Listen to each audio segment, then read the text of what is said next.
Kicking yourself for not walking out when you could. Bad judgment.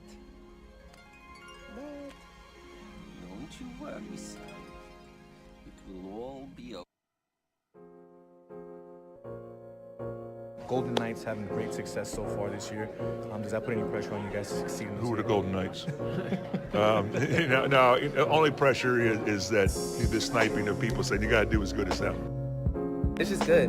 Vegas is treating us well, and I think the record doesn't show how hard that we work, and it's tough in that way, but it's good for us in the inner circle to understand what we have going on in Vegas, and if we just continue to trust and believe in each other, the sky's the limit for this team, and I'm blessed to be a part of it.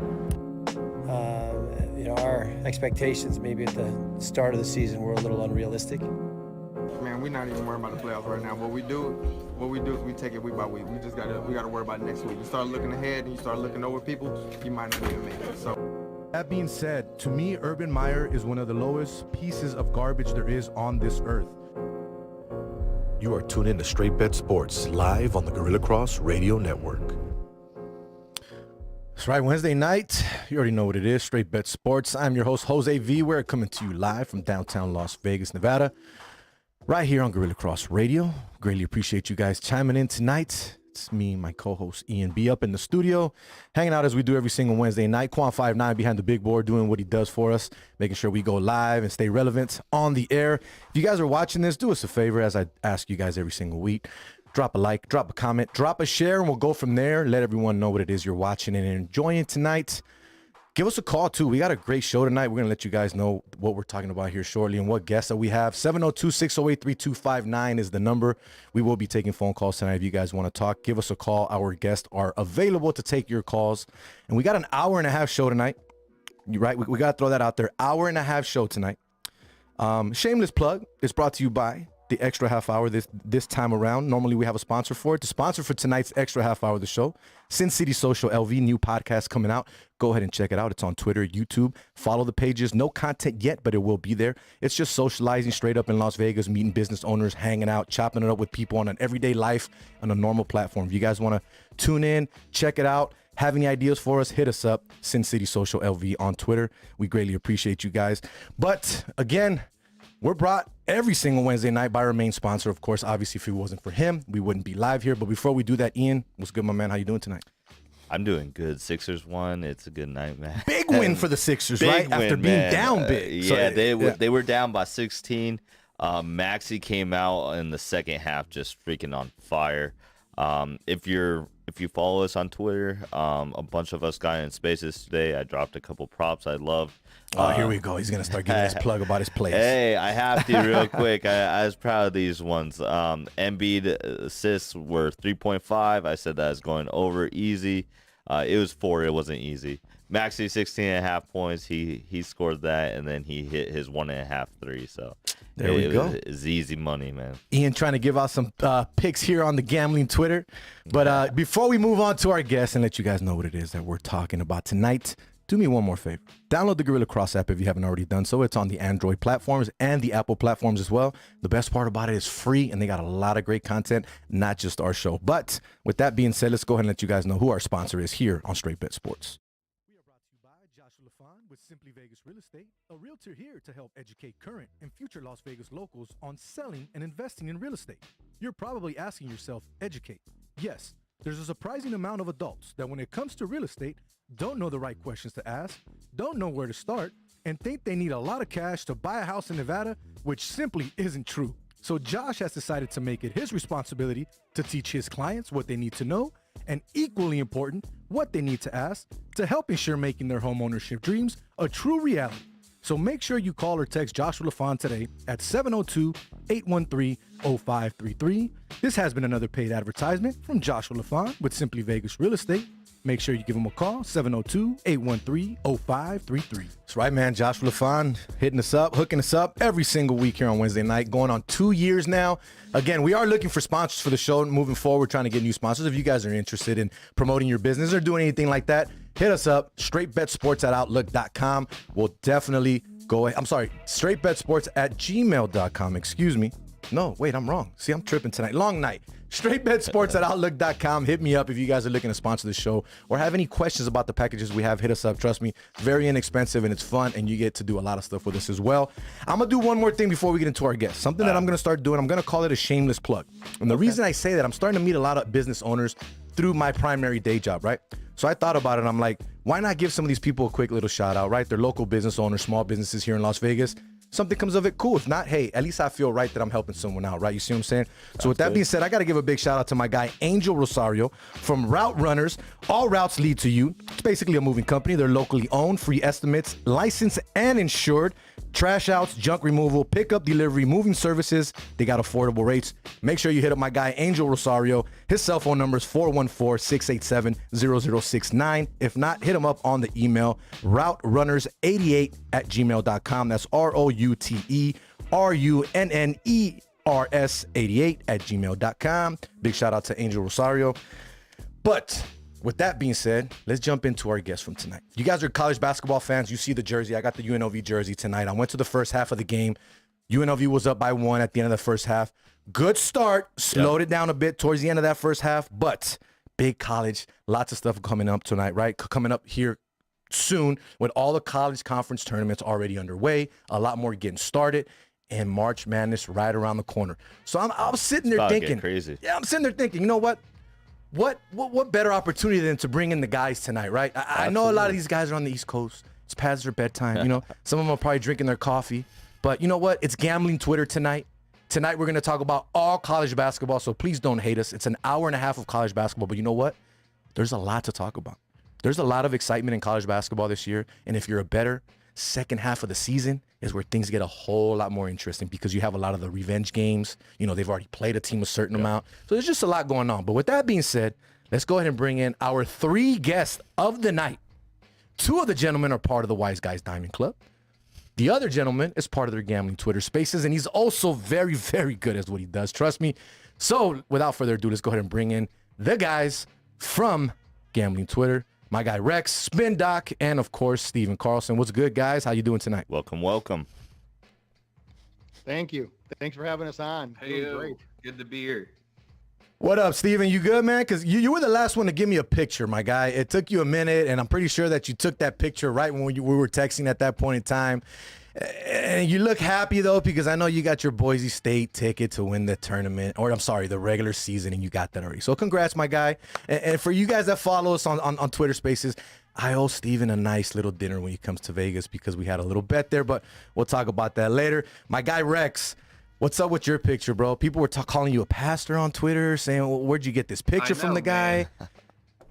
But Well, hey, the first thing I had to do is I had to hit up my girlfriend to try to get a picture that I had because I don't use Instagram, which makes her extremely happy. But cropped her out. It was New York City in the background. Thought it was a solid headshot and not looking like Calvin from the Righteous Gemstones, looking like a youth pastor, as some people were saying. But I'll take it. It's a compliment, right? definitely. So, fellas, before we get into our slate tonight and our conversation of what we're going to talk about, I want each and every one of you individually, real quick, just to give a plug for yourself and let people know what it is you're about and where they can find you on all things social media, and then we can move on forward, guys. So I'll let Spin go first. Go ahead and chop it up real quick, Spin. Yeah, for sure. So SpinDoc at SpinDoc Sports on Twitter. Huge college basketball fan, huge baseball fan. Hoping we have a season this year. But for this time of the year, man, there's nothing better than March Madness. So not only am I a capper, but I've also coached basketball for over 20 years, coached kids as young as kindergarten up to D1 athletes. So thanks for having me on again. There we go, my guy. Appreciate you. Steven, go next, my guy. What you got? All right, man. You can follow me on Twitter right there, Steven C. Betts. A little bit newer to the game than some of these other guys here, but I just love doing this, man. Being able to be on camera, be in a space, just anything talking about college basketball or college sports in general, bro. That's me.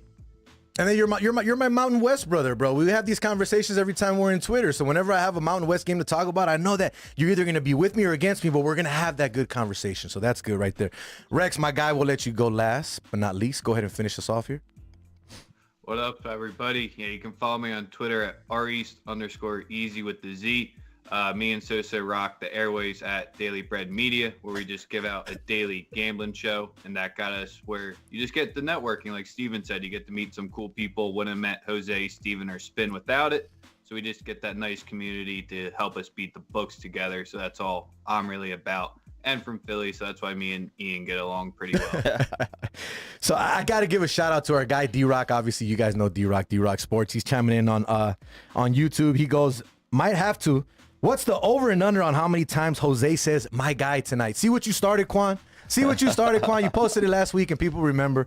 I don't know. How many am I at now? Has anybody written it down? Maybe 5, maybe 6? No, I'm going with 8. You're going with 8? Okay, Yeah, we're I'm at going 8 for with now. 8. But guys, we appreciate you guys coming on, man. We've been getting this set up. But again, meeting you guys on Twitter and the things that I've learned from you guys, obviously, if you look at my profile, I say it all the time.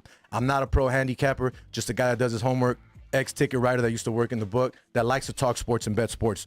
You guys do this as a profession. Like, you guys give statistics and things that you're not gonna find anywhere else. Like when I jumped into the Wise Guys and I saw some of the stuff that Spin was posting out, the way that you post some of this stuff, it's like reading a Bible scripture. And what I mean by that, he gives you a whole description of everything. Why their percentage is this, why they're shooting like that, what's going on with the defense, what the freaking coach had for dinner last night with his wife's girlfriend. I mean, this guy's on it, man, seriously. But tonight we're going to talk college basketball. There's a lot of tournaments that already started, a lot that are about to get started as well. So the way I wanted to do it tonight, each of these guys has their own individual conferences that they like to follow more than anything, right? So we're going to split it up here and have these guys talk a little bit about what they're seeing on some of these conference tournaments that they're about to get into. Not only that, you guys want to give us a call, 702-608-3259. Phone lines are open. I'm pretty sure these guys are okay with taking phone calls. I know I am, and we can definitely chop it up with you guys. But since you got 2 of them, Spin, and it's some of the conferences that not too many people talk about when it comes to a casual bettor, because they always look for those big names, the big conferences. So I'm going to let Spin go first. Spin, you told me that you got a little bit that you want to talk about when it comes to the Colonial and the MAC. Do I have that correct? You do, yeah, and that's a MAC with 2 A's. The MAAC. Yeah, there's the MAC and the MAAC. But so I'll get to those conferences in just a second, but really I just wanted to share some knowledge that I've gathered in regards to like the smaller conferences that are only going to get 1 bid, because the MAC and the Colonial are only going to get 1 bid. And a lot of those smaller conferences like the SWAC, like the NEC, they only get 1 bid. And if you're looking to put your money behind a team that is from one of those 1 bid conferences, I've actually done a lot of analysis about what makes up a team that can win or has won an NCAA tournament game from those conferences. So this is since 2017. I didn't count 2020 because the season, there's no fans and it wasn't an apples to apples comparison. But since 2017, there have been 17 teams from one bid conferences that have won an NCAA tournament game, 17 of them. Of those teams, so this is number one that I would advise people to look for if you're going to bet on one of those small conferences.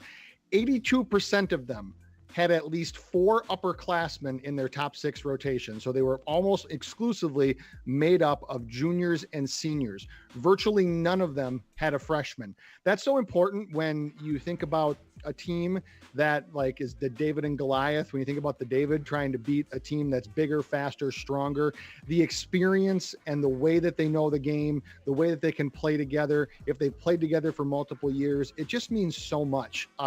Over 70% of the players in that top 6 rotation were upperclassmen. So I would strongly advise people, if you're going to back a big underdog like that from a small conference, look for a team that's upperclassman based.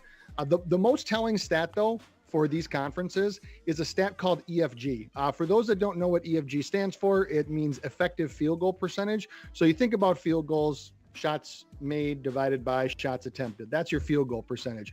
Your EFG is an advanced metric where it gives you extra credit essentially for taking shots that are more, or making shots that are more difficult. So in this case, 3-pointers. So basically it's total field goals made plus half of your 3-pointers divided by total field goals.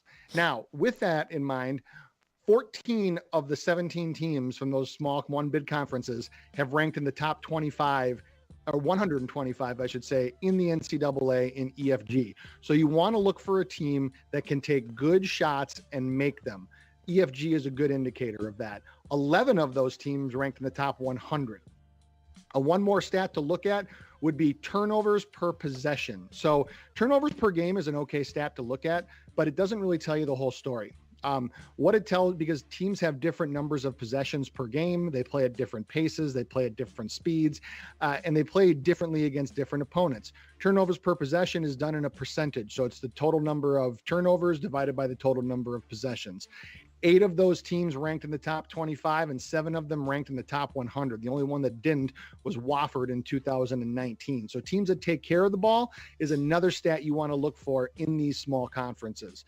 And so in the Colonial, there are only 3 teams that come close to meeting all of these criteria. So number 1, the first one is Drexel. Okay. Number 2 is Hofstra. And number 3 is, everybody who follows me on Twitter knows I'm a little biased because it's my favorite team. It's Tigers. It's my favorite team. Been riding them all year. So Towson meets almost all of this criteria. They rank just outside the top 125 in turnover percentage, but they rank almost in the top 15 in EFG and also in being able to secure offensive rebounds. So it's a senior-laden team. They've been playing together for 3 or 4 years. Obviously, I'm a little biased when it comes to the Tigers, but they do meet all of the numbers. Hofstra ranks well in everything, in pretty much everything. The only problem that Hofstra has is they lead the conference in 5+ point blown leads and also 10+ point blown leads for the season. They've blown multiple leads of double digits throughout the season. Drexel, I would probably say if you want to take a flyer on a long shot in the conference tournament, Drexel would be the one to do it. They're a very balanced team, but they play a lot better on their home floor. And obviously the conference tournament is at a neutral location. It's in Washington, D.C. I call them kind of a poorer man's version of Hofstra. So they do everything kind of sort of as well as Hofstra does, but not really. The one thing I will say about Hofstra, though, is that they can put up points. They are one of the top scoring teams in the conference. They're one of the top scoring teams in the country. They have multiple guys that shoot 35% or above from 3-point range. So if you're looking to back a team from the Colonial, I would probably limit it to one of those 3. If it's Towson or Hofstra that win, I would strongly look at them to cover in the first round, no matter who they play, because they're probably going to get between a 12 to a 14 seed. And if it's Towson, I've already decided that I'm backing them on the money line, not even a question about it. And I don't care who they play against, because anybody that would match up, they would match up with in that kind of 4 to 6 seed range, 4 to 5 seed range, they match up with exceptionally well. So that would be the Colonial. Okay. If you transfer that same criteria over to the MAC, really you're talking about Iona here. They are the only one that comes close. They don't shoot the ball as well, but and they do have 3 of their 6 top 6, which are underclassmen. However, they have one of the great equalizers in the game in Rick Pitino, the coach. And Rick Pitino has done a phenomenal job over his past years at much bigger programs in Louisville and Kentucky, et cetera, at getting the most out of young guys come tournament time. There's also a number of guys on this Iona team that have transferred in from other schools. The most notable one was Tyson Jolly from SMU. He's a kind of an all-purpose wing combo guard, leading scorer, he's a primary ball handler. So I think if you're going to look in the MAC for anybody, it's probably Iona or bust here. There's a couple other teams that could come close. Monmouth would be another team that would come the closest. They have a ton of seniors, ton of upperclassmen. They have 3 great scorers in Shavar Reynolds and Pappas and Walker Miller, who's their 6'10" center. So they do a nice job playing inside outside. The problem that I have with Monmouth is they're the most schizo team that I've seen in college basketball this year. So they'll go in and they'll run with a team from the Big East, or they'll beat a team from the SEC. And then 2 nights later, they'll go play like the Little Sisters of the Poor, the bottom of the barrel, and they'll lose by 15. I've seen it happen all year. So not enough consistency for me. Another team that could challenge Iona would be St. Peter's. The problem I have with St. Peter's here is that they just don't have the offense. If you've watched any MAC games this year, they are all defense all the time. They have probably the MAC Defensive Player of the Year in Casey Nadefo.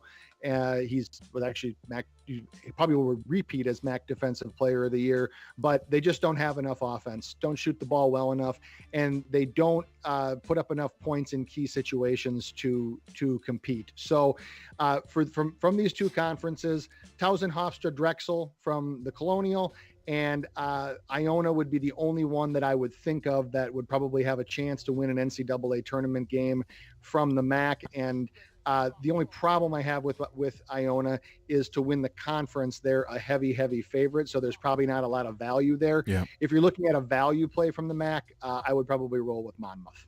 So question for you, since you basically just talked about Iona as well. Iona getting into the tournament, the big dance, not their conference tournament. How far do you really see this team going? Does it all matter depending on their seeding and their matchups and who they're going to have to play? Or do you think they can win 1 or 2 games and then call it a day? Do they get bounced? How do you really feel about this Iona team going into the conference tournament, into the actual tournament? I'm sorry. No, that's a great question. So I followed Iona for pretty much the whole program for like about the last 7 or 8 years. And what I will say to that is, if you had asked me that question 3 or 4 months ago, I probably would have said that they could win 1, maybe 2 games. They have actually really, they've still been winning just because their talent level is so much better than everybody else in the MAC, but they have really struggled down the stretch here. They have struggled to beat some just inferior teams. Because the bottom of the MAC conference, when you get down into your Quinnipiacs and your Canisiuses, your Manhattans, those teams are really bad. They're really bad, and they match up horribly. And Iona has had some trouble with them. Now, I will never count Rick Pitino out to put on a good show in the NCAA tournament. True. So I would expect them to be a double-digit seed, and I would say that they can win 1 game for sure, and they can probably be competitive in the round of 32. I'm not convinced right now with how they're playing that they can win another game after that. Maybe my mind will be changed if they just roll through the MAC tournament and just crush everybody, which they talent-wise they probably should. But I have not been convinced lately because they have let some very inferior opponents hang on for way too long into games. Like I said, they still end up winning the game, but it's one thing to do that against like Canisius, who's one of the bottom teams in the entire NCAA. It's another thing to do that against like an at-large qualifier from a power conference in the NCAA tournament. Big shout out to everybody on Twitter, Facebook, YouTube, man. Comments are coming in like crazy. Joseph Michaels on Facebook says, top shelf analysis here from Spin Doc. Good stuff as always, obviously. And then we got people all over our Twitter feed. The usual suspect, guys. So many people to name. Obviously, you guys know who I'm talking about. There's so many people that always follow us, especially the great work that you guys do with your spaces in the morning, man.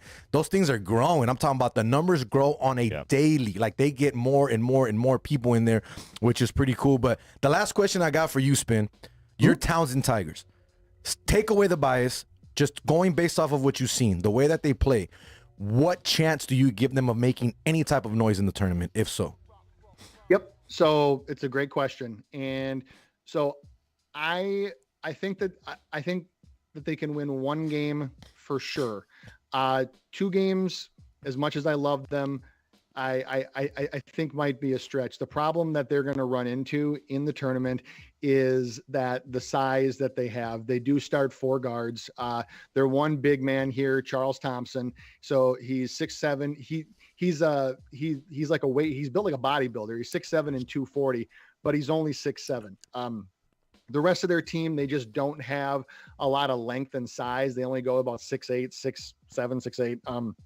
So, you know, they do have one 6'10" guy, but he's a very, very small role player. So I think that if they match up with a team that just has tons of length, like I'm thinking like, you know, kind of like Houston does, or kind of like some of the other like higher, like power, Purdue would be another good example where they just have length upon length upon length. I don't know if their guards can carry them anywhere beyond that. So I think beyond the first round, it would definitely depend on their seed. However, there's nobody really in that 4, 5, 6 range that I would match Towson up against and say like, I'm scared, like, oh God, like please not them. But after that, yeah, bigger teams are going to give them problems. Spin Doc bringing the fire to start the show off. We appreciate you, my guy. Once again, you are tuned in to Straight Bet Sports live here on the Gorilla Cross Radio Network. We're coming to you live from downtown Las Vegas, Nevada. 702-608-3259 is the number that you can call. We got Spin Doc, Rex, Steve Carlson up in here with us on the video line, talking some college basketball. We just went through the Colonial and Mac with Spin. Now, Steven, I'll give you an opportunity, my guy. We'll let you go next, because I see Rex's eyes going crazy over there, so it looks like he's probably doing a lot of research still. But, Steven, before I get to you, because you are my Mountain West buddy, I got to throw this out there. 2:19 to go in the second half. UNLV up 58-53. Can they pull it off and close it out is the question. I hope they can, because it's celebration time tonight. But anyways, with that being said, Steven, what you got, my guy? You say you want to talk about the Big East. You were talking about it earlier. You kind of said, this is my conference. Give it to me. Let me run away with it. What do you got, my guy? What do you want to talk about when it comes to the Big East? Yo, man, just to start off with that game, though, I've been saying it for about a month now. Wyoming's a lot more fraudulent than their record. Mm-hmm. They're showing it now, about to be 2-4 in their last 6. That's not what people thought they were going to be. But to get to the Big East, I am a UConn guy, so I wasn't a Big East guy for a few years there. We don't like to talk about those, but we're back now. And I mean, UConn's brought a lot back to the Big East, if we're being honest. And I mean, personally, I love it. I think UConn's being brought back to clearly a Power 5 conference. Like, you can take the Pac-12 out of here because the Big East is way better than that. But just to get into the conference tournament and do it real quick, I really think there's 7 to 8 teams that could go on a run and win it. Jeez, really? We're just gonna discard. We're just gonna discard Georgetown, DePaul, and Butler. They don't have a chance. But the way the seeds look like they're gonna fall right now, I could see a St. John's team that plays really good offense and plays a real pressure defense coming in and stunning, say, a Villanova as a 2 seed or beating a Creighton as a 3 seed. Xavier, they're playing really poorly right now, but that's not to say they don't have the talent to come in and just go on a run. But if I really had to take it down to my favorites, I'm honestly taking Providence out of there. They've won so many games close in some games that realistically, I don't know if they should have won. Like, I know their record is their record, but playing really talented teams for a second or third time in the quarterfinals, the semifinals, anything like that, I think teams will adjust to Providence more than they can adjust to other teams. So I'm taking Providence out. I think Villanova can definitely win it, but where Villanova loses me a little bit is if they're not shooting the three at, say, a 40-45% clip, they don't have the size to match up with a lot of these teams. Like Creighton, with some of their big men, can give the forwards, I guess is what we would call them, for Villanova real problems. UConn can do the same thing. I mean, obviously with Jay Wright, Villanova can come in and just easily walk through and win the conference. I also think UConn has a real chance because since January, they've taken on the mantra of we are the bad guys now. And we don't really care that people know it anymore. It's just kind of a thing of this is essentially an all Catholic or all private school conference now, with the exception of UConn being the one public state school in there. And we know the rest of the conference doesn't like that. I think it's getting to be about that time where UConn can use their talent, come in and run through a conference tournament. But since I think there's so many teams that can win it, UConn's main fault is they haven't been able to close out close games. They'll play well for 20-25 minutes, and then they'll just go completely stagnant on offense. They'll start fouling on defense, and they'll lose to teams they shouldn't be losing to. Pretty much this has just been a long-winded way of me saying I think you can get a conference tournament win from, say, a St. John's if they really get hot and go on a run, Villanova, Connecticut, or Seton Hall. I would have put Creighton up there close to that mix if they didn't lose Ryan Nemhard, but without him, I can't see them winning multiple games in a row and getting through this whole tournament. But I think it's going to be one of the best tournaments of the year to watch. Like Madison Square Garden, a great venue. Just a lot of teams really even kind of across the top. There's just not enough of a drop off for me to just expect this tournament to be full of blowout games. But I mean, if you got something you really want to watch, or if you don't know what you really want to watch, is what I should say, in that second week of March, I think the Big East tournament should be right up there at the top for you. So let me ask you a question. We were watching the St. John's game earlier, Xavier St. John's, and we were all on Spaces before I went to the game earlier, and we were talking about how a lot of people have Xavier as an 11th seed if they go into the tournament. You mentioned something that made a lot of sense. I don't want to mess it up, so I'll let you talk about it. But you were talking about how they might be on the first four in out type of thing where they got to play that game. At least that's how you feel after the way they played tonight. And how they keep getting recognition and people keep talking about this team. Is Xavier really not that team? I mean, because you said it earlier, like there's no way they should be that high of a seed. They probably should be one of the first four teams looking out. Do you still feel that way after tonight? Yeah, even before this game, I had them on the wrong side of the bubble just because I don't really care what conference you play in. If you're 7-10 in conference with some of the losses they have, you don't deserve to be in the tournament. I guess some people had them in that last four in, so I thought they would have been playing in the first four games. I think they're in such a bad stretch right now that there's way other options of teams that are just playing better that would have more competitive games in the tournament than a Xavier would. And I think this loss to St. John's, especially if Xavier gets bounced, I think before the championship game in the Big East tournament, they should be on the wrong side of the bubble come Selection Sunday. Final question for you, Steven, on the Big East. Let's get the bias out of the way, right? Obviously, we asked Spin. He told us about Townsend, how he feels about them. How do you feel about your Huskies? How do you feel about UConn going into the big dance? What do you think they realistically can do? I think the floor for them they get into the tournament as a 6 or maybe a 7 seed. If they say lose out, just kind of lose their next game, lose the first round of the conference tournament, I think they could be like a 7 seed or a 6 seed that gets upset by one of those really good mid-majors that we have this year, just because of sometimes they get a little bit careless with the ball. Sometimes they're not disciplined enough on defense. I can never say they don't play hard on defense, because they play hard on defense for 40 minutes a game every game. But sometimes they just don't have the discipline and they foul too much, give up some open looks. I think if they're not really focused on the team they're playing, then they could get bounced in the first round. But I also think on the flip side, their best case scenario, I would give them to the end of the second weekend. I think this is a team that has the secondary shooters.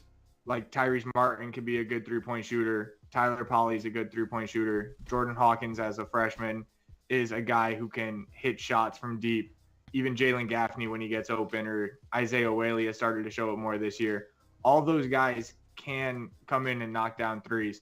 I think if they have good defensive intensity and the 3 balls are going, because guys like RJ Cole, Andre Jackson can get into the paint, and Adama Sanogo will be a staple in the paint.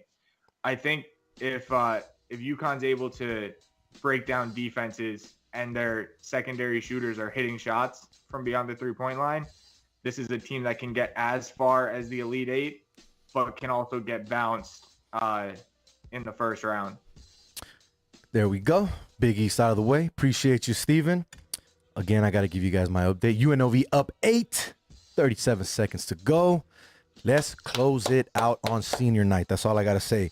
So last but not least, our guy, Rex. I know he's happy because the Sixers had a good night tonight. Yes, they did. And I know this guy in front of me, Ian, is happy Yes, for you they as well. did. But Rex, you say you're going with the Big 12 tonight. That's what you messaged me earlier. So what is it about the Big 12 that interested you? And what are we looking at when it comes to the Big 12?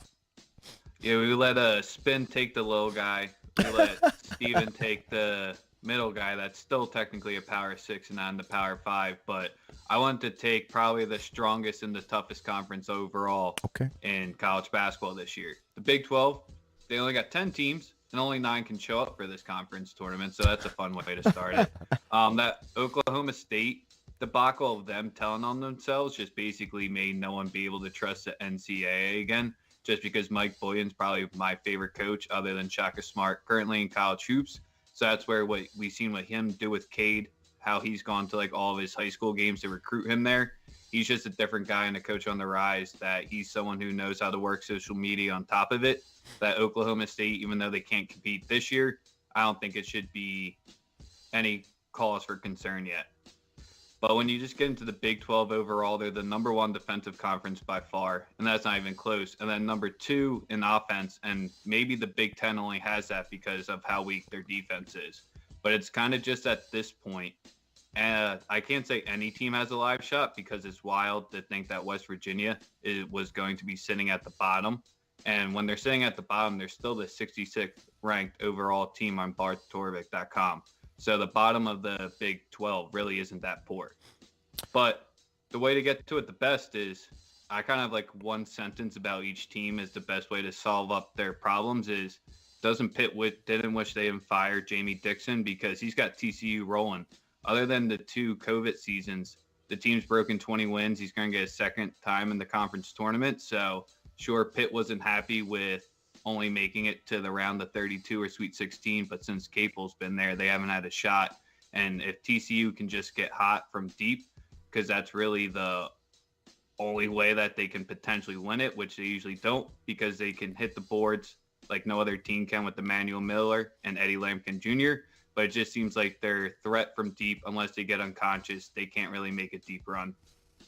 Now this and then welcome to the Big 12, right? Porter Moser. That's the biggest thing I have to say about this conference overall. So this conference has right now 4 of the top 6 teams in this league that are ranked right in the top 25. But you also have a team in Iowa State that was ranked a lot throughout the season and has dipped and has taken a step backwards. I wanted to ask you about Iowa State. Is Iowa State smoke and mirrors? Do you think they can make any type of noise whatsoever? Do you trust this team? Do you trust TJ Otzelberger after being ranked pretty decent, throughout the year and then floundering towards the second half of the season and just not playing the way that they have? How do you feel about this Iowa State team? That's my question. It's almost at this point where I'm like 75% confident I might just blindly fade whoever they play the first round in the tournament, because you don't go from 2-22 to 20 wins just overnight and think all is going to be good, especially with the amount of transfers that they brought in. And TJ has never had an offense this poor before or a defense looking this good. I think he's just kind of in no man's territory. And if you can stop Isaiah Brockington, I think they could be an easy out. And especially, I don't think they could draw Towson, but I could think they could get caught by almost any team that qualifies for it. So I don't think they lay more than 3 come opening weekend in March Madness. So safe to say top 6 teams in this conference get into the big dance, you think? Yeah, TCU definitely played their way onto the bubble. They can definitely play their way off it if they take 3 straight losses, because they have at Kansas, at WU, which they'll probably be dogs at as well. And then they'll draw one of the top 4 in the Big 12 tournament. So if they take 3 bad losses and if the committee respects the net, I could see TCU being the only team that could fall out. All right, final question. Who do you see coming out on top in this conference? We got to go with the dog here. It could be a year too early or 2 years too early, but I think Texas has what it takes to get it out. Ooh. Sure, they're transfer city as well, but that shows you with Beard in the system in there, bringing in Christian Bishop, who was decent last season, just seeing the next level that he's taking the guys.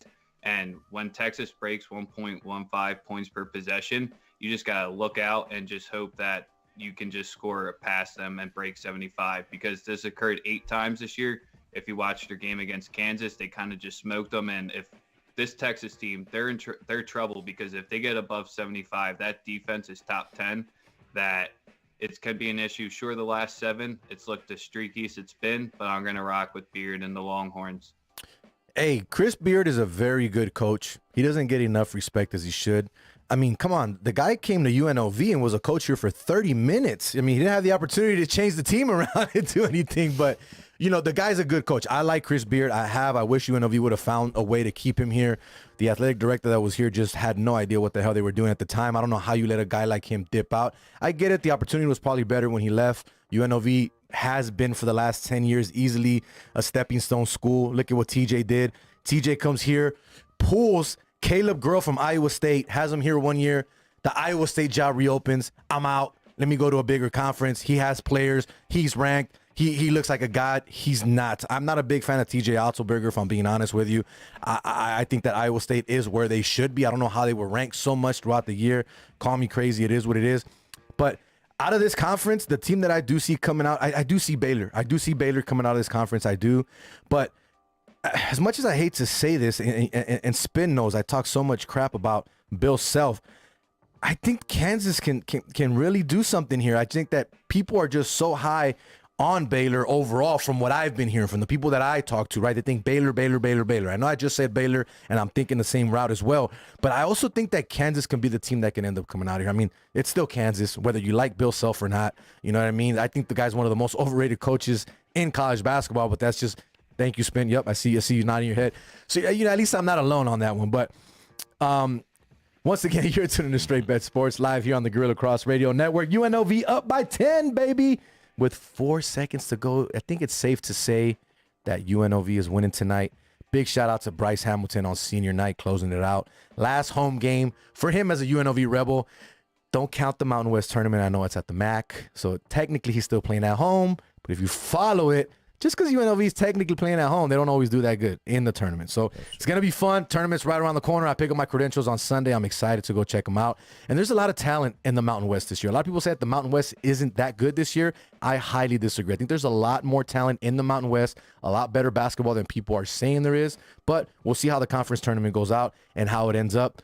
Guys, I appreciate you. That was awesome. We got through the couple conferences there that you guys wanted to talk about.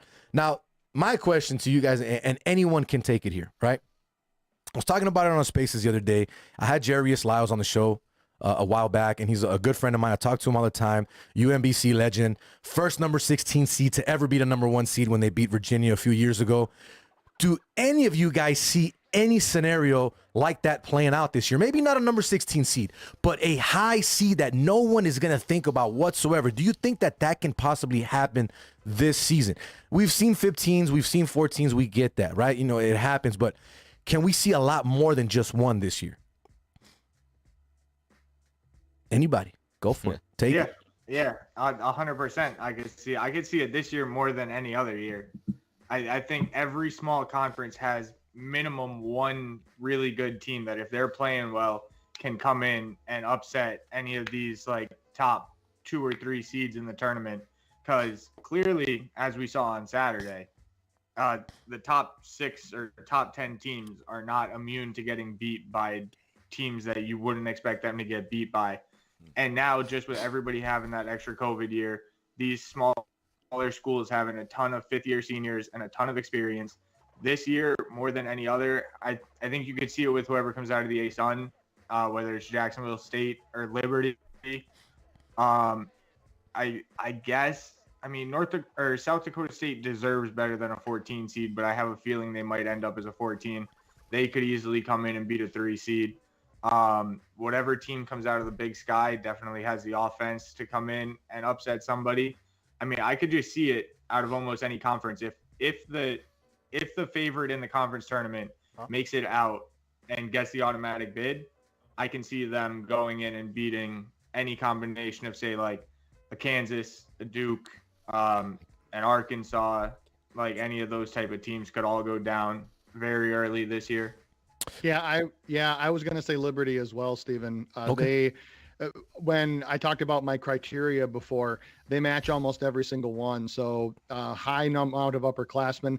They're actually 8th in the country this year in that EFG metric that I mentioned. They're just outside of the top 125 in turnover percentage. They just have such an effective offense, and they play an extremely patient game as well. So they're not the kind of team that's going to get rattled or, quite frankly, even be intimidated by a Kansas or a Duke or a Purdue or anybody like that coming in. They're extremely well coached. Their coach and their whole team is very level-headed. So Liberty would be one. On the opposite end of the spectrum a little bit, I was actually going to kind of make a case and make a plug for Wagner out of the Northeastern Conference. Really? I can see them doing it as well. So, but for different reasons. Whereas Liberty is patience and kind of slow, so steady as she goes tempo, Wagner is chaos. If you've never watched one of their games, you probably should, because they run like 9 to 10, sometimes 11 guys at you. They don't care how often they foul. It's full court pressure in your face all the time. And yeah, they'll give up some wide open layups and some dunks, but they'll also just physically body and bruise you and just kind of chip away so that they have the advantage in the second half. So I can see, if it's the right matchup, if it's a team that is prone to some turnovers, I can see Wagner potentially making a case to knock off a very high seed, or at least whatever the spread is going to be, because I would assume it would be double digits if it's them. Then I can at least see them covering. So yeah, I absolutely can see it happen this year because, well, what Steven said with the 5th-year seniors, but then also how liberally the transfer portal was used this year and how easy the NCAA made it for guys to go to different schools. So you have a lot of guys transferred in to these smaller schools so that they can get some playing time and get some exposure and, get some time on the floor. So yeah, I would absolutely see it happening this year. So Rex, before I get to your comment, I want to get to some comments on Facebook, YouTube, Twitter. Last week we missed out on a lot of Twitter comments because I wasn't paying attention. That's on me. I apologize. Couldn't see them.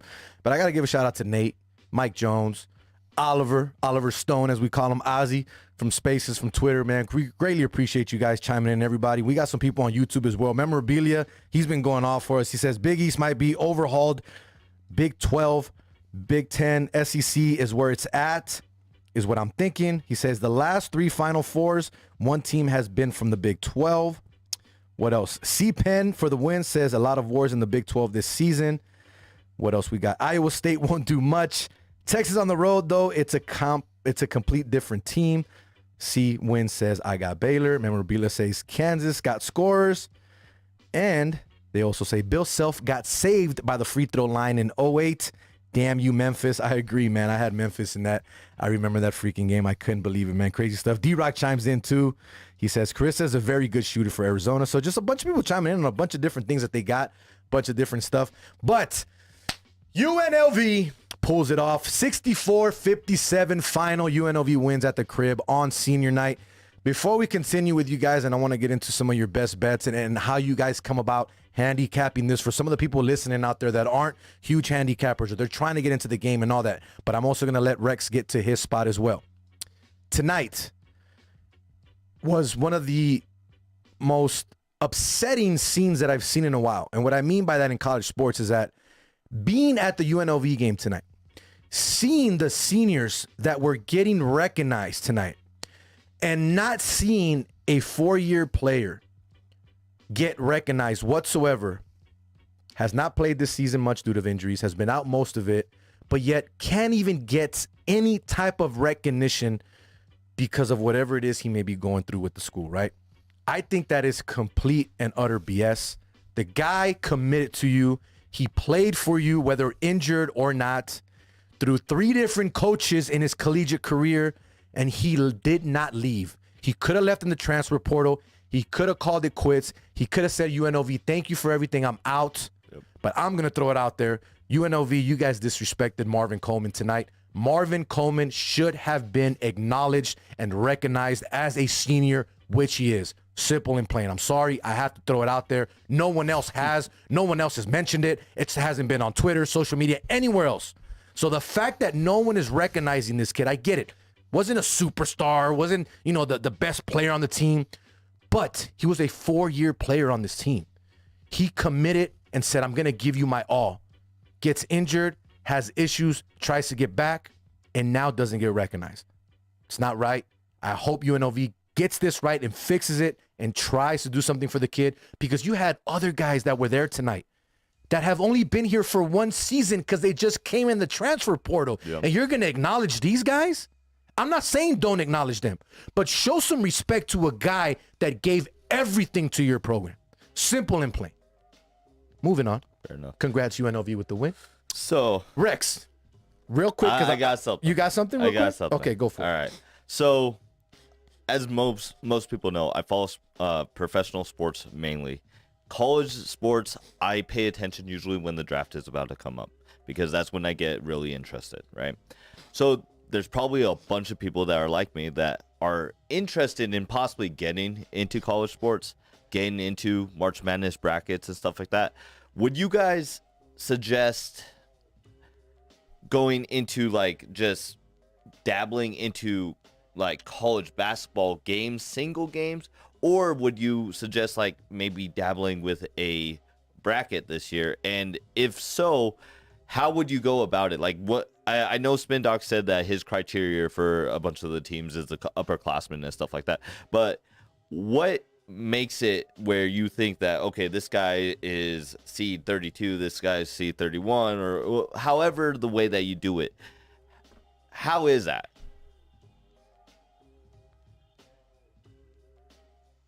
I use the eye test a lot. You can look at analytics, and just from being someone who's played the game and things like that, when you're capping it and seeing what seed they should line up at, you just got to look at their quality wins and quality losses. A lot of people like to discredit when teams only win by 2 or 3 points, and I think that's ridiculous, because they still came out with the win and they're still sitting at 23-9 when they could be at 18-8. The best way just to look at it is you got to find where the weakness is, cap both sides of the game, and then just find how and will the coaches basically exploit that one spot. Where you saw in tonight's LSU-Arkansas game, you can go in as a casual fan, not do any capping, and then just put yourself there and what changes, what are you seeing from the game? And LSU couldn't make a shot other than a second chance shot. So if this team's just going to nail them on the rebound, it really doesn't matter how bad they are, because they got fouled on half of the possessions anyway.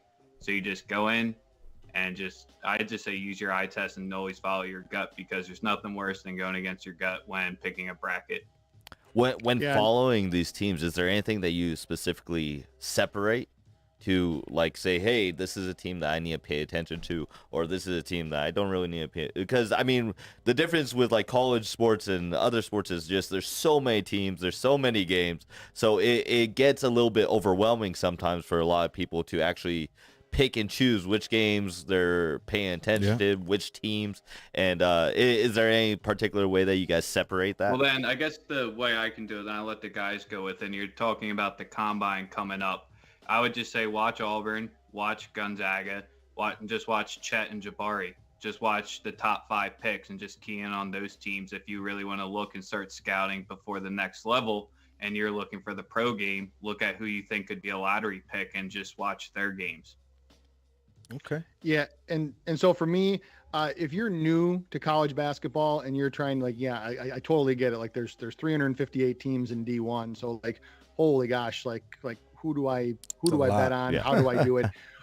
What I like to do is, so the 3 metrics that I talked about earlier are the ones that I hone in on if you know nothing else about betting on college sports. And there's a couple really good websites that just track it for you for free that you can sort of buy. So that's EFG, effective field goal percentage, the turnovers per possession, and then the third one would be offensive rebound percentage. And the reason why we use that, or why I like to use that one, is because the more offensive rebounds you get, the more possessions or chances to score that you create for yourself. And so then the higher of an opportunity you have to score. And going back to what Rex said about like comparing the teams, totally agree with that. So what I like doing is sorting it and then sorting it in reverse. So you look for one team that does something very well that their opponent might struggle at. So for example, Jose talked about the write-ups that I do inside the Diamond Club, and those are the things that I like to look for. So I'll say, like, this team is 8th in EFG and this team is 275th in defending. That is what the stat nerds like myself call a correlative metric. So one thing can be a determinant of the other. They match up very well. They mix well together. So I would say to just stick with those 3 metrics. And like I said, there's websites that track them, that can track it for you by game, by conference, by everything for free. And then look for one team that does 2 or more of those things well in comparison to their opponent. That would be a pretty good start for determining if you might like, hey, like, I might have something here, like this team could upset this other team. Once again, you're tuning to Straight Bet Sports live here on the Gorilla Cross Radio Network. We're about to hit our hour, so good thing we got that extra half hour, man. I greatly appreciate you guys jumping on with us tonight. We're not done yet. D-Rock chimes in on YouTube. He says, when it comes to making my bracket, so this is going back to what Ian said, when it comes to making my bracket, I go matchup to matchup and focus on the teams who I think are going to win 1 or 2 games and potentially make a run. Okay. So, okay. That kind of answers a little bit of what you asked. Now, before we get into our last half hour here with the fellas and talk a little bit more about gambling, right? And I want to talk about more about the Wise Guys Diamond Club. I'm sorry. I'm going to throw it out there. I'm going to plug it because there's so much on there, man. I want these guys to explain what it is that they have on there. But before we do so and we finish off with our second half hour here, we gotta let you guys know who our second sponsor is, man. I'm gonna go see him tomorrow. I'm going to California this weekend, so I need a cut. You know what I mean? Like, my hair's bad. I'll show you guys if you want. I don't know if you want to see that, but my buddy, my homie, my personal barber, Eric Navarro, you already know what it is. He is our second sponsor here on the show, so we greatly appreciate him being a part of it. He has been. He's gonna continue to be. So if you guys need a haircut, barber lineup, clean, whatever it may be, your beard, or just want to get cleaned up and not necessarily get a full cut all the way around, Eric Navarro from Line 'em Up by Eric, 702-884-8138, or Line 'em Up by Eric on IG. Not only that, if you guys have the Booksy app, download the Booksy app, book your appointment. It's a lot easier. You can pay him through there. You can throw your comments, your reviews, whatever it is you like, reschedule, all that. It's a lot easier to use. Eric Navarro from Line 'em Up by Eric, 702-884-8138. He's cutting out a 5-star barbershop on Ann Road in Simmons in North Las Vegas, Nevada. We greatly appreciate him. But fellas, let's talk a little bit more about the gambling aspect of everything, right? Let's talk about the Wise Guys Diamond Club. And Spin or Rex, either you could go ahead and take this one. But where did the whole idea of it come from, right? Because I know you guys also do it with Sosa. You guys also do it with Andy. Big shout out to Andy of Sports. The guy's freaking hockey and soccer genius, man. I give it to him straight up. But what was it about this that you guys said, let's get this started? How did it come about? And what can you tell people that don't know about the Wise Guys Diamond Club, that a lot of people hear, well, oh, you're going to charge me for picks. Oh, why this? Why that? Like, there's always that narrative, right? What is it? What's different with you guys compared to everything else that's out there? Spin, it's all you. You got the sales pitch. Yeah, so you got the sales pitch. No, that's okay. So how I would categorize the Wise Guys Diamond Club is when you look across gambling Twitter, when you look at anything that's sports betting related on the internet, etc., there you can always find cappers that sell picks. That you can find that anywhere. Just do a quick Google search and you'll find hundreds of them, right? Some are good, some are not so good. But where I think that the Wise Guys Diamond Club differentiates ourselves is this is a gambling community. And so it's not just about giving you winning picks. It's about giving you top tier analysis and helping you become a better and a smarter gambler. Because the number one thing that I've seen with people who are losing sports betting players, or people who lose for a little while and then give it up, is it really has nothing to do with you know, how many winners did I pick or how many losers did I pick. It's that they just don't understand how the books set lines, how the gambling world works, and they don't understand even things like bankroll management, self-control, how to avoid FOMO. I could talk forever about that, but where the Wise Guys Diamond Club comes in is that we actually have actual virtual seminars on our Discord about things like that. I have articles that I've written for various publications that are on there about just the psychology of gambling. So in addition to being a handicapper with stats, I'm also personally very, very big into just the whole psychology of gambling. So like, why do human beings gamble? And why is it so exciting? And why do we keep gambling? Why do we stop? And so sharing those experiences with people, those sorts of things are what separate us from any other VIP service that it's out there.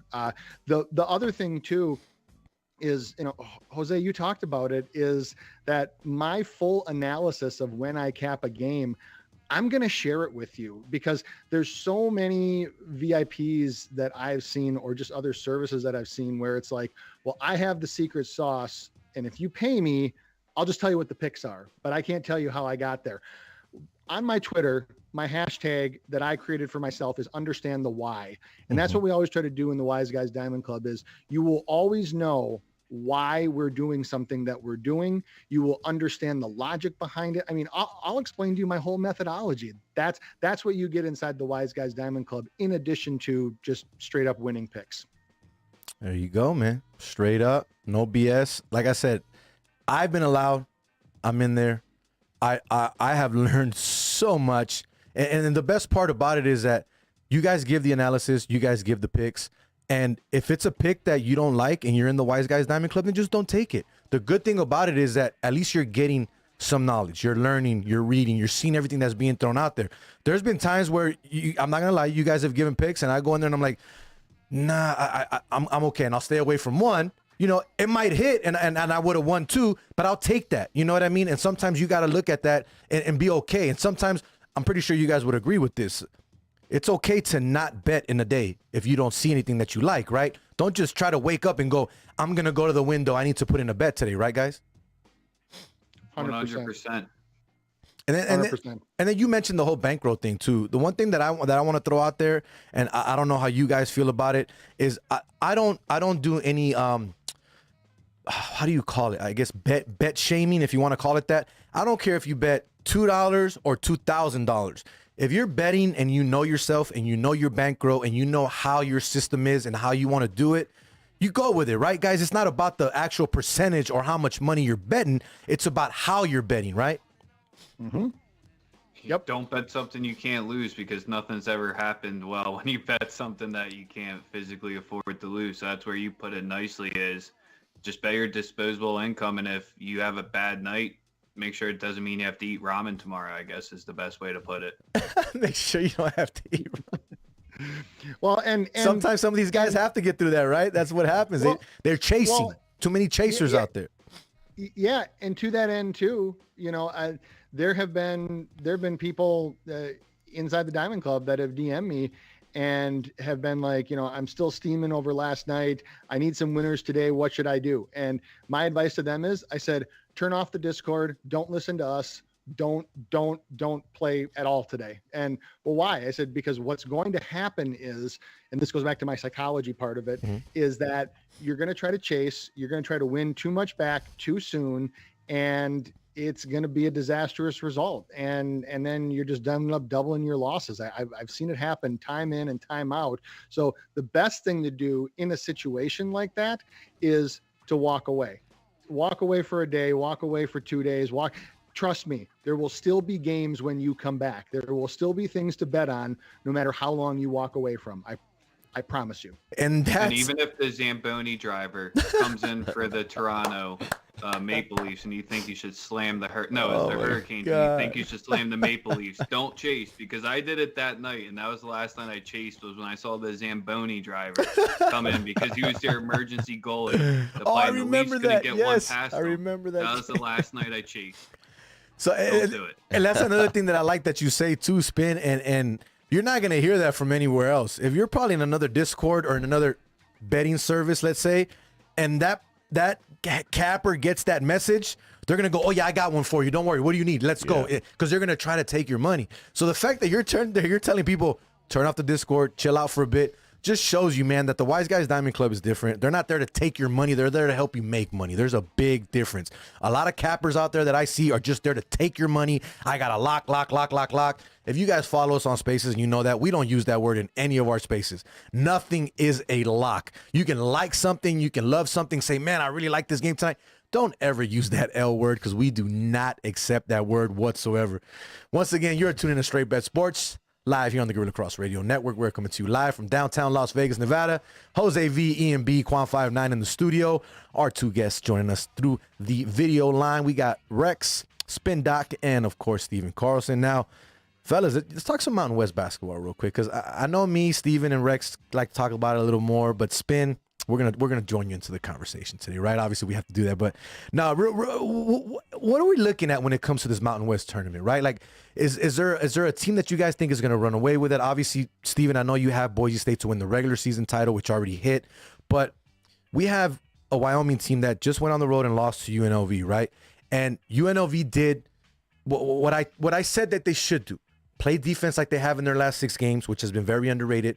Frustrate Graham Ike and do something towards him to kind of make everyone else around Wyoming play. Yeah. And that's what UNLV did tonight. I don't know if UNLV is going to make much noise in the tournament per se. I can see them probably winning a game or two, but everybody says the home field, the home, advantage. Technically they're home, but they're not. You see what I'm saying? It's a whole different atmosphere. It's a whole different scenario, but is there any team in the Mountain West right now that you guys think is the clear favorite to run away with this tournament, or do you think it's wide open when it comes to the Mountain West? Now let Steven go first, because you're smiling over there and you're getting excited. What are your thoughts on the Mountain West right now with the tournament? I mean, I have to give it to Boise State. I don't know how you can't at this point, just because they're starting to shoot the ball better.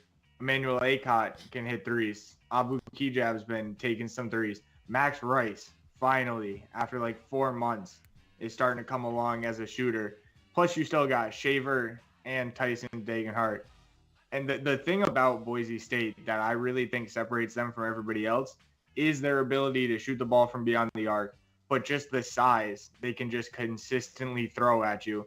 They have some lineups when Shaver's off the court and Rice is running point, or Rice is there at the 2 with Acott running point. You got 5 guys out there that are 6'5" or taller, and they're all very good defenders. This is a great, long defensive team that is starting to come along on offense. And I don't think there's really a team that A, matches their size, or B, has a clear advantage over them on offense. They're just such an old team playing with a lot of confidence and with what feels like some pretty good advantages on the court. I really don't see how they don't continue this run and get through the Mountain West tournament. So you think, in your eyes, and taking away again the bias, your bet, and all that, you truly believe that Boise State is the best team in the Mountain West right now? Right now, I really do. I think early in the season, when their offense wasn't clicking whatsoever, they were not a very good team. But that run in December and January gave them all the confidence in the world. And now you just, like, you know what the team is. Like, they're getting their team chemistry back, and they're finally starting to figure it out on offense. Like, for them to be able to get through the middle of the year winning defensive games when their offense was struggling, I think now that the offense is coming along and starting to match the defense, I don't think there's a team as strong on both sides of the ball to match what they can do. What you got, Rex? I mean, it depends. What do you care more about? Do you care more about defense? You're probably going to rock with Boise. I don't think we can sleep on San Diego State, but I think their offense is just that far out of it. The team I picked before the season to win the conference tournament was going to be Colorado State, and I still have to give it to them because they were the one team that's gone into Boise and won. Sure, it came in overtime, and they have a huge game on Saturday, but if they can get that second win against them, and sure, they don't have the size to go up to it, but they have the scorers that can go toe-for-toe with them, with Roddy and Isaiah Stevens. So that's just where right now I would have to give it to Colorado State over Boise just because they got the one head-to-head. I think they get the second one on Saturday, and then they'll just keep rolling into the Mountain West tournament.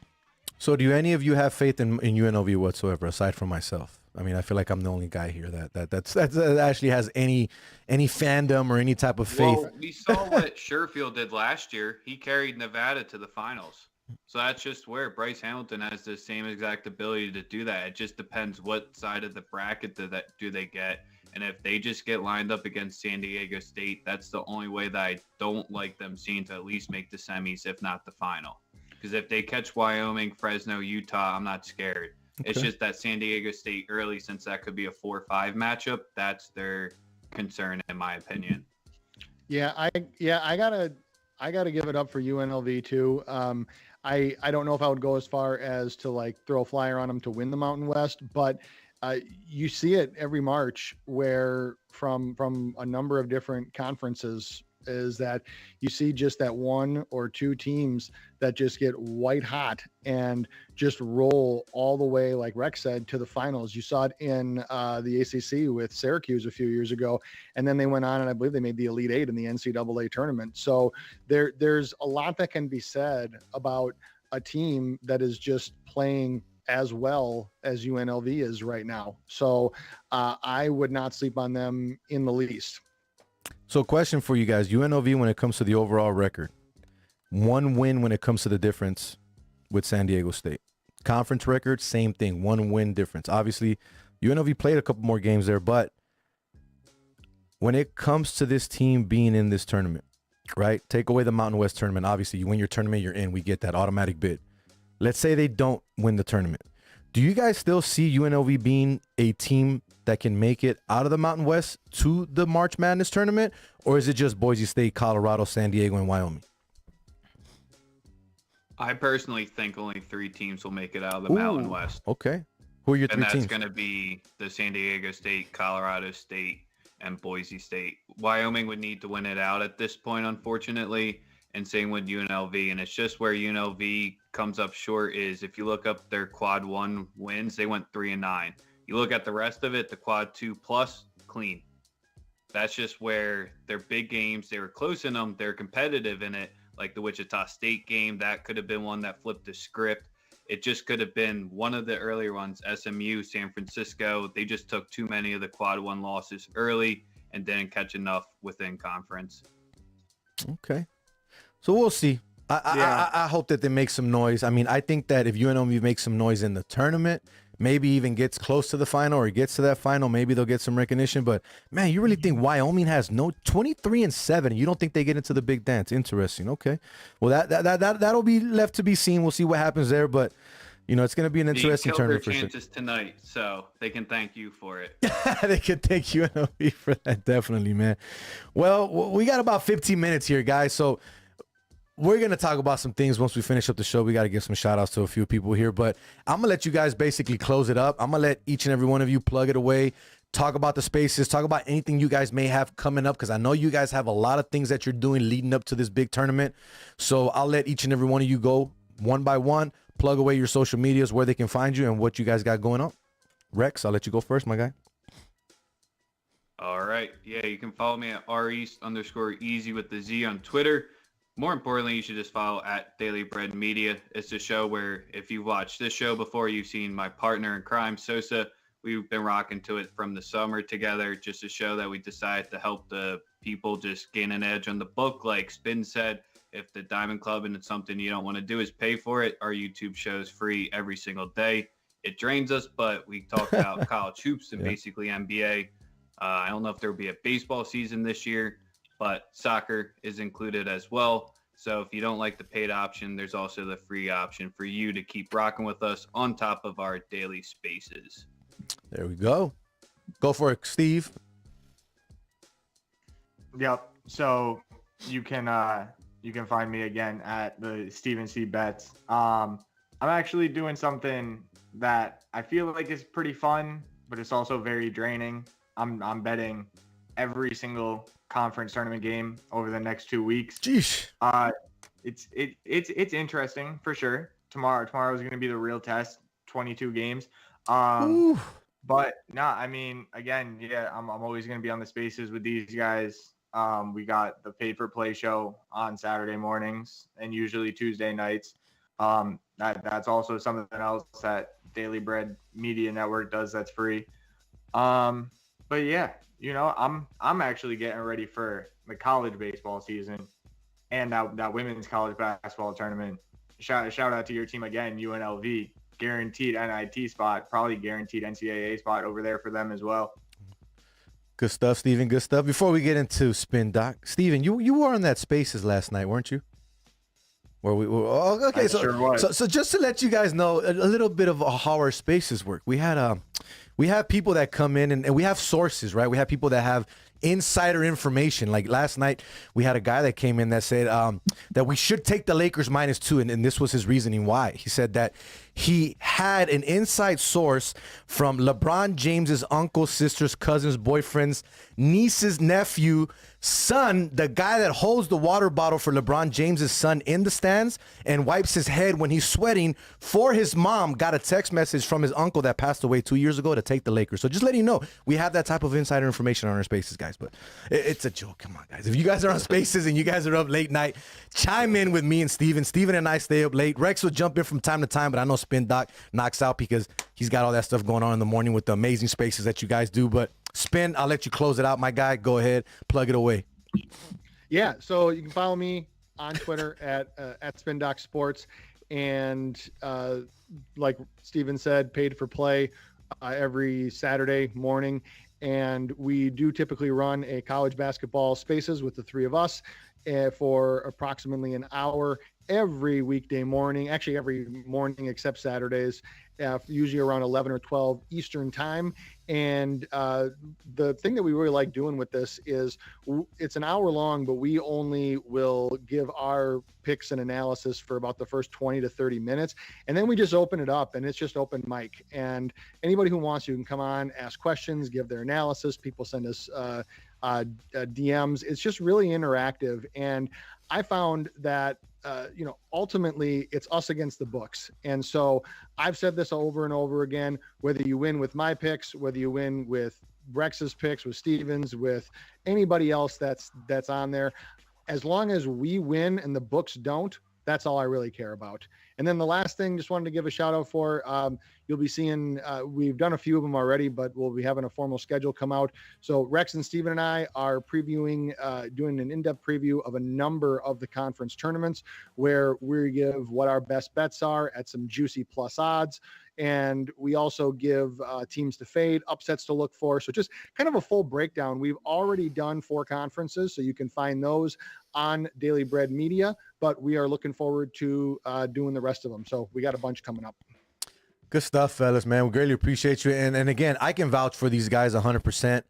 I'm not a pro capper. I've said it over and over again. But ever since I started joining you guys' spaces, ever since I joined the Wise Guys Diamond Club, it's not about necessarily betting all the time. It's about learning. It's about getting better and understanding what it is you're looking for when it comes to betting, right? Not just waking up and going, I like the Lakers today, or I like this team because they were hot last week. Like, no, you have to have in-depth analysis and know what it is you're betting. So, fellas, I greatly appreciate you guys so much for coming on tonight. And, yeah, man, keep making some money. Good luck to you guys in these tournaments coming up. And for sure, I'll see you guys tomorrow morning on Spaces. Sounds great. Thank you, my man. Thank you guys so much for having us. Of course, anytime. Won't be the last time. And maybe we'll get you guys in during the tournament. We'll see how that works out as well. Love to. All right, fellas. Thank you so much. Get some rest. I know it's late where you guys are at. I will be seeing you guys in the morning. Again, Spin Doc, Steven Carlson, Rex, we appreciate you guys. Have a great night. Good stuff, man. All college basketball. Again, if you're a rookie, if you're a professional guy, or just someone that's looking to gain an edge, maybe you just moved to Las Vegas and you like sports and you're getting into the sports books and you're trying to bet and do all that stuff. Trust me, man, hit these guys up. Wise Guys Diamond Club, Twitter. Go ahead and check them out. Sign up. If not, check out the spaces. I get it. Not everyone wants to sign up and pay money and do all that. Nothing wrong with that. Check out these guys' spaces first every single morning. Follow them on Twitter. Do it for at least a week. Do it for at least 2 weeks. If you see what they're doing and you like what they're doing and what they're giving you, then take a chance. Take a chance if you are a bettor. I'm not throwing it out to everyone and just saying, go, go, go. If you haven't done it, try it. No. If you are a bettor and you're looking to gain an edge or get better or learn more about what you're doing, please hit these guys up, man. Definitely. But again, I know I sound like a broken record. Definitely follow their podcast because very informative, free information, and they're doing nothing but winning over there. So is there a total? How many times did I say my guy? I wasn't counting. No? Quan says one too many. So, right. Oh, way too many. Way too many. But big shout out to UNLV, man, once again, coming through tonight, getting the victory at home, Thomas and Mack. You know what? I got there tonight, Ian, and I saw the parking lot, and I'm sitting there going, okay, it looks like it's going to be a decent crowd, right? And I get inside, and not that many people, man. It ended up packing up little by little. A lot more people showed up. But which one do you think is drawing more fans, like men's UNLV basketball team or women's? So here's the crazy thing: the men are still gaining a lot more. Really? And we saw with UNLV women, even though they lost tonight, they had nothing to play for. You know what I mean? They I mean, the last 2 games, it seems like they've. I'm not going to say like they've taken the night off, but it definitely seems like their pace has kind of slowed down a little bit. Maybe resting. Not only that, think about it. They just won. I think it's their first outright title in 23 years or something like that. It's insane. So I think it was expected. I think they're going to head full steam into the tournament coming up. So, and I think that's probably where their mind's been at. Probably. Well, we'll see. I don't know. I like this UNLV team this year. I like the way that they've adjusted throughout the second half of the season. Yeah. I like the way that Kevin Kruger has been coaching this team. If you look at him on the sideline compared to other coaches that have been here in the last couple of years, the last 3 stints, he looks like he's engaged with the team. He looks like he knows what he's doing. What he's talking about. It's taken a little bit. But... Like we've had people here in the past, I'm not going to name names, that you see them on the sideline and they just looked absolutely lost. Yeah. Or they look like they're frustrated and they don't know what they're doing. And it's like Kevin had that in the beginning. But you got to understand, you got 9 guys transferring from different schools that normally doesn't happen, and you're trying to create a starting team, a bench, a camaraderie. They're trying to get these guys to gel, and it's going to take some time. But and it's starting to come together. You saw it tonight. That was almost a perfect game from start to finish in terms of, like you said, when you were talking about on Spaces, what they need to do versus what they probably were going to do, and it ended up that they actually did almost every single thing that they needed to do to get the win out of this tonight. And not only that, and that's a major win. If you're not paying attention, Wyoming is a very, very good team. So they've dropped the ball a couple of times the last a couple games, but Our guy Joseph Definitely Michaels a good chimes in on Facebook. He goes, I'll keep track for you next week on the use of my guy, Jose. We'll set the bar at 14.5. Hey, if it's 14.5, take the over. That's all I can say. Just take the over. You'll probably hit it. You'll probably win. Hey, I appreciate you guys chiming in on social media, though. But let's move away a little bit from the college basketball. We've already talked about that. But before we do, I'm going to say one more thing. UNLV, most wins at home than any Mountain West team this year, 14. Keep that in mind. And they're playing the tournament in their own house. Keep that in mind as well. I like UNLV right now. And not just because I'm a homer, not just because I cover them, based off of their play, based off of the way they have been playing. Royce Ham Jr. stepped up today in the first half early as where Bryce wasn't doing much. Yep. And that's what they need consistently moving forward in this tournament. Call me crazy. I think they do get into the actual dance. Okay. NIT for sure. I think it's there. But I think they'll probably eventually make that dance if they can make a little bit of noise here in the tournament. But we got to give a big shout out to a couple of people that we had in the studio last week. Big shout out to Gil Martinez from Gil Martinez Mile Boxing and his 3 killers, as he likes to call them, his 3 professional boxers. Yadira came through with the victory, still undefeated. La Bruquina Borrero Ezequiel, also undefeated. And Andy with the knockout, bro. Did you see that? Did you see the video? I didn't Got see him on the side of the head, knocked the kid down. Done. I watched Yadira's and Ezekiel's, but I didn't see Beltran's. But yeah, big shout out to them, man. They came into the studio last week. Gil likes to bring in the fighters in here all the time. Every time I hit him up and ask him, hey, can we get some of your people in here? He never hesitates to tell me yes. It's always, let me ask the fighters if they're good. You know, I got them there. So hopefully we can bring them back and talk about their fight, right? Yep. Talk about how they felt, what went right, what they feel they can get better at. So always boxing, great conversation with them is for sure, always. But anything else you got or anything else you want to say before we get going, man? We got about 5 minutes here. I mean, I am a homer. I love my Sixers. I am going to talk a little bit about it. Go for it. I'll let you I'll give you 2 minutes. Go for it. All right. So before the trade and even after the trade, everyone was talking about how Harden was a selfish player and Embiid wasn't going to be able to do what he is going to do, and that taking the ball out of the other players' hands was going to be detrimental to the team. Correct. So it is. I know it's 3 games. And I know 2 of those are against the Knicks, and 1 of them is against the Timberwolves.